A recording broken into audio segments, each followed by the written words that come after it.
Hello and welcome back to Bombchu News. My name is Andrew, I'm joined by Chris, and we'll be covering news we found interesting today.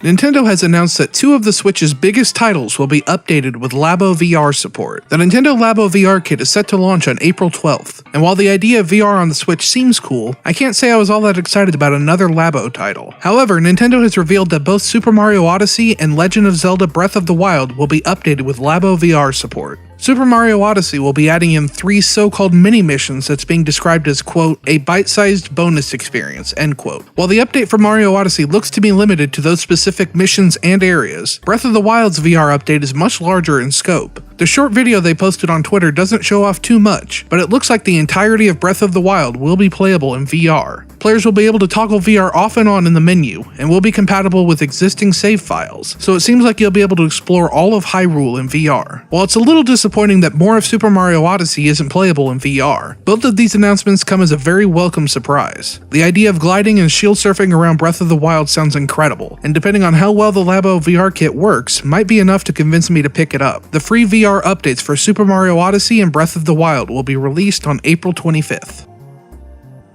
The European Commission has provided its current standing to Valve regarding its geo-blocking allegations. In May of 2016, the European Commission proposed a regulation to end unjustified geo-blocking of digital goods. Geo-blocking in this instance refers to not allowing digital goods to be bought or used if purchased from a different country of origin. For example, some retailers would block residents of Germany from buying digital goods from a Czech Republic site either based on their credit card or IP address. Long before this proposal, the European Commission was already investigating Valve for possible antitrust issues. Starting in 2013, the EC's investigation focused on Valve's relationship with Capcom, Bandai Namco, Focus Home, Koei Media, and ZeniMax, who have been accused of using geo-blocking to prevent loss of revenue due to differing GDPs. Earlier today, the EC sent statements of objection to all 6 companies, which require legal response. The current penalty these companies can face if they don't respond as well as comply to the new regulation will be 10% of their annual revenue paid to the EC. This would probably force these companies to raise their digital prices in Europe to make up for the loss. Valve appeared to be the first to come out swinging as they issued a press release early this morning from a view of a platform provider. Quote, Valve provides Steam activation keys free of charge and does not receive any share of the purchase price when a game is sold by third-party resellers such as a retailer or other online store. Valve believes that the EC's extension of liability to a platform provider in these circumstances is not supported by applicable law. Nonetheless, because of the EC's concerns, Valve turned off region locks within the EEA starting in 2015 unless these region locks were necessary for local legal requirements such as German content laws or geographic limits on where the Steam partner is licensed to distribute a game.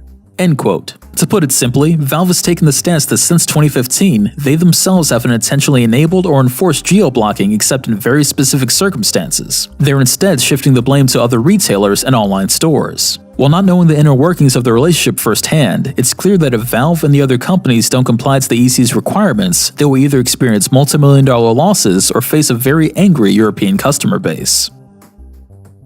Players may have discovered the setting of the next Assassin's Creed through a Division 2 Easter egg. Though the game has been out for a few weeks, players have just recently found a poster in the game's Potomac Event Center that seems to hint at the next Assassin's Creed being Viking-themed. The poster shows a very Nordic-looking figure holding what appears to be a small orb. Fans quickly figured out that the orb was actually an Apple of Eden, which are powerful artifacts from the Assassin's Creed series. While this would seemingly go against the rumors of the next game being set in Rome, this wouldn't be the first time that Ubisoft has teased future projects in their game. Watch Dogs 2 featured a teaser for a Ubisoft game called Pioneer, a space-themed game that Ubisoft recently announced they had to restart development on. Watch Dogs 2 was also updated and seemed to include a tease for Watch Dogs 3 being set in London, which has been all but confirmed to exist due to various leaks and rumors. A Viking-themed setting would seem to make more sense than a Roman one would. Assassin's Creed Odyssey just explored a Greek setting, and a Roman setting might feel too similar to players, so a Nordic Assassin's Creed would serve as a great palate cleanser between the two. Although I'm not exactly a fan of the Assassin's Creed series, I am a huge fan of Vikings and Norse mythology, so I'm keeping my fingers crossed on this one.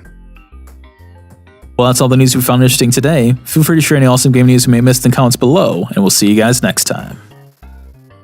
A big thank you to Gabriel Skaggs, Michael Slater, and all awesome patrons for your support.